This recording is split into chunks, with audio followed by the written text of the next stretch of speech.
Hai. Macam mana ada?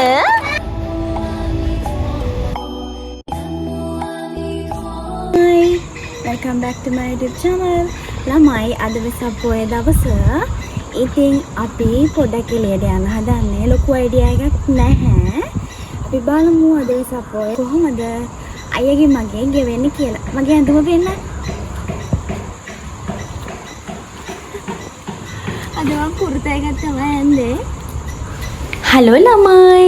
ඉතින් ළමයි මාව සබස්ක්‍රයිබ් කරලා නෙමෙයි නම් මේ බ්ලොග් එක බලන්නේ. මාව සබස්ක්‍රයිබ් කරලා බෙල් අයිකන් එක ක්ලික් කරන්න අමතක කරන්න එපා. එහෙනම් අපි යමු බ්ලොග් එකට.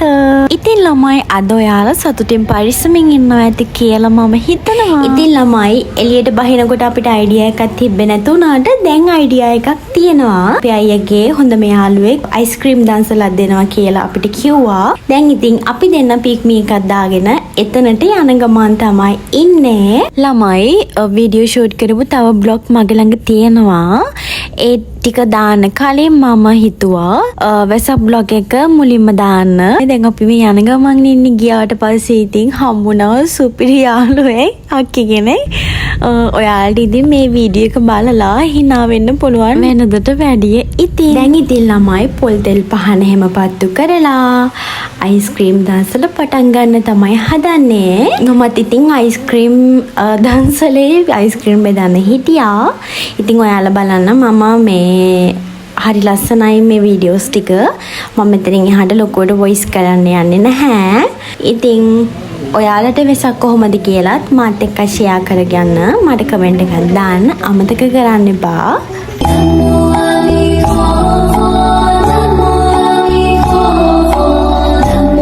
ළමයි ඔයාලට කියන්න ඕනේ මේ මගේ පළවෙනි දන්සල් එක්ස්පීරියන්ස් එක. මේ විදියට මම මොන හරි බෙදන දන්සල පටන් ගත්තේ ළමයි අපි දවල් 1ට විතර හවස 5 විතර වෙනකම්ම දන්සල තිබුණා.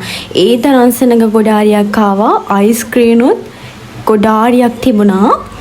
ලීටර් 4 අයිස්ක්‍රීම් බාස්කට් මං හිතන්නේ 50ක්. ඉතින් මම ප්‍රාර්ථනා කරනවා අපේ අයගේ ඒ හොඳම යාළුවට ලබන අවුරුද්දේ මීට වැඩිය අපි බත් දන්සලක් කරමු.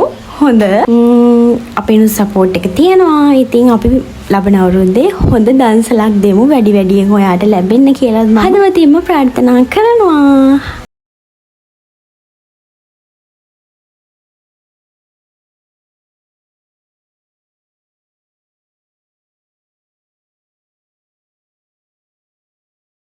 ඔන්න දැන් අයිස්ක්‍රීම් දන්සල දීලා ඉවරයි. අපි දැන් යන්න හදන්නේ බත් දන්සලකට. අපි ළමයි අපි දන්සල දීලා ඉවර වෙලා අයියගේ යාළුවා ගෙදරට ආවා. දැන් ඉතින් අපි තව දන්සල බලන්න ගියා. ඉතින් දැන් වෙලාව 4:00යිනේ. එතකොට ඉතින් බත් ඉවරයි. ඒ නිසා අපි ගෙදර ඒ අයියලා ගෙදර උයන්න. අපි උයන්න යමු. අතර බොනාද? ළමයි දන්සල් බත් ඇත්තටම අපිට කන්න බැරි වුණා. ඉතින් දැන් අපි යාළුවගේ ගෙදරට ආව. මෙහි ඉන්නෝ ළමයි මෙන්න මේ බෝල ගෙඩියා. ඉතින් එයා හරිම කියුට් හරිම ෂෝ. ඔයාලට පේනවනේ. ඉතින් එයා ලැබ්‍රඩෝ කෙනෙක්. ඉතින් මිට කලින් පාර ආපු දවසේ මෙයා හිටියේ කූඩුවේ. ඉතින් මට ළඟට යන්න බැරි වුණා. ඒ අපි අවුරුද්දට ගියපු පාර අවුරුදු පාඩියට.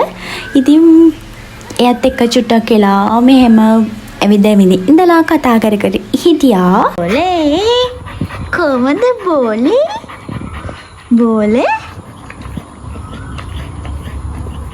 බෝලේ කොහොත දෙන්න? අත දෙන්න අත. බයි. හායි කියන්න. හායි. අපි මේ දන්සල් දෙන්න හදනවා. මේ අපි දන්සලට සහභාගී වෙවිත් මෙතන. අපි තව දන්සලක් දීමුද ලෑස්ති වෙන මේ අවස්ථාවේදී. අයිස්ක්‍රීම් දන්සල් දීලා විලා. මෙන්න අපි අත් කෝ කිලෝ වශයෙන් දැන් වැඩ කරනවා. කොහොම සතුටුයි. මේ දිවාද මේ මොන රාත්‍රීද මොකද්ද මේ භෝජනේ? හවස භෝජනේද මොකද්ද මේකට කියන්නේ? ඒ භෝජනය තමයි මේ වෙලාවේ සකසන්න යන්නේ. හරි සතුටුයි. මොනවද මේ කරන්න? ලුණු. මොනවද හදන්නේ? පරිප්පුයි පරිප්පුයි මොනවාද හාල් මැස්සොයි බත්තුයි සම්බොලයි මුචි පවුල රත්තරන්නේ පොඩි කේම පොල් සම්බොලේ හදන්න පොල් ගහන කොයිද මේ ෂෝල් දාලා සම්බෝලයක් හදලා මොනවද අපි හදන්නේ? මම හදන්නේ පරිප්පු එක. මම හදන්නේ කොහෙන්ද හරි එහෙනම් අපි කමු අපි ගෙදර ඔයාලා මුත්තෝ අපි ඇවිල්ලා මේ අයිතිකාරයෝ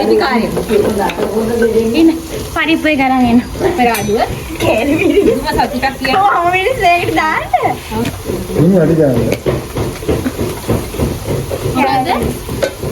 ලුණු වැඩියෙන් ඕනේ ලුණු කන්න බැරි. බැරි කමන්නේ මහත්මිය උන් කියන විදිහට අපි හපේනවා. මේකට දාන්න. මේ කරන්නේ මොකද? මුදුව කැමරීමක් ඈ. ඒකනේ අනේ. හරිම බඩගින්න ඉන්නේ බවත් තමයි මට පේන්නේ. ඔව් නේ අයිස්ක්‍රීම් විතරයි කියන්නේ. ඒකනේ. මම නැබේ පුමාගේ දවසල මොකනේ මම අයිස්ක්‍රීම්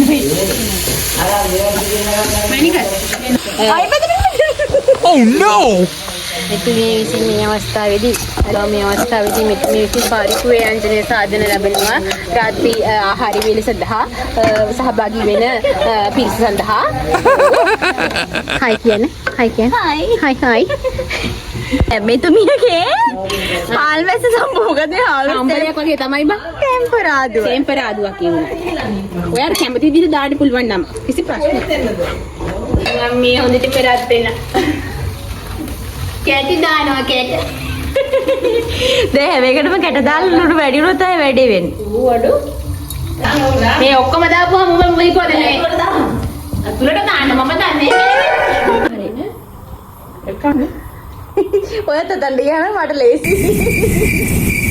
වීඩියෝ එකට ලේසි යනවා.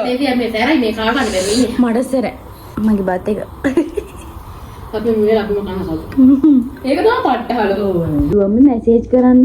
මගේ නම මට ලැජ්ජයි.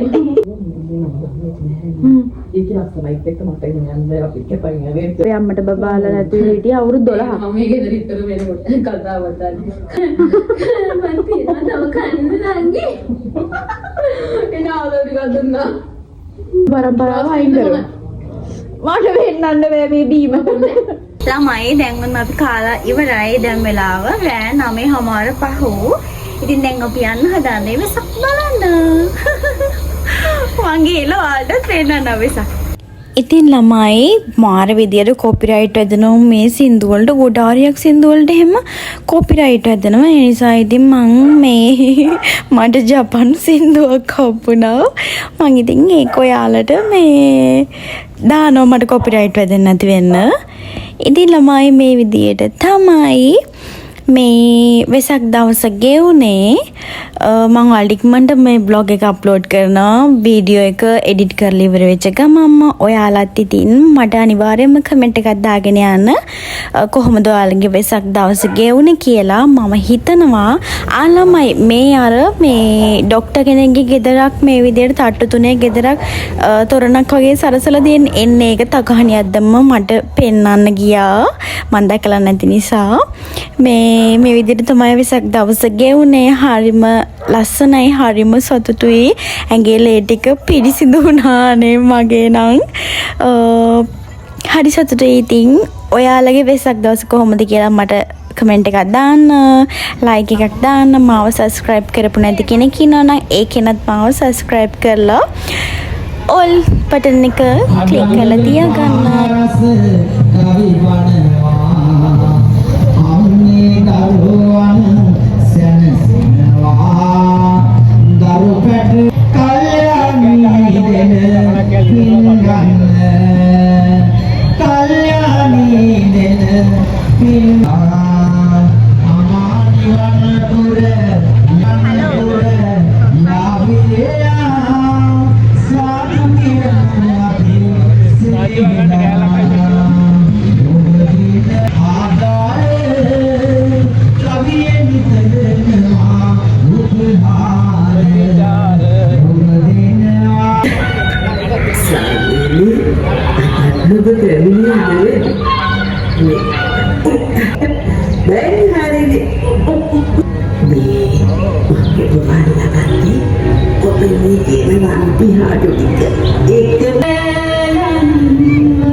11:27යි යකෝ වෙලා.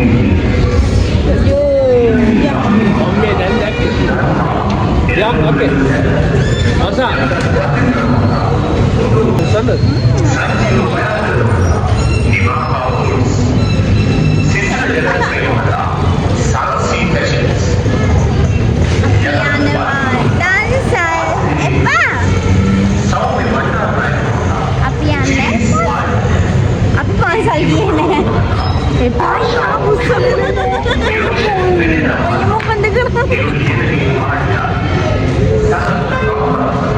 ඉතින් ළමයි දැන් වෙලාව රෑ 12ට විතර ඇති. අපි රවුම් ගහලා අපිට බඩගිනි නිසා අපිට නෙවෙයි මෙයාලට බඩගිනි නිසා බත් දන්සලා තිබ්බා. ඉතින් මෙයාලා ටික කෑවා. මගේ බත් එක මං කිව්වා මම නම් උතා ගන්නවා බත් එක ගෙදර ගේන්න කියලා. අයියා කිව්වා ගෙදර අරගෙන යන්න මහ කොට බත් දෙන්නේ නැහැ නේ දන්සලකින්. ඉතින් ඒ මගේ බත් එක මම ගෙදර ගෙනාවා. ඊට පස්සේ ඉතින් ඒ බත් එක අයියා කෑවා.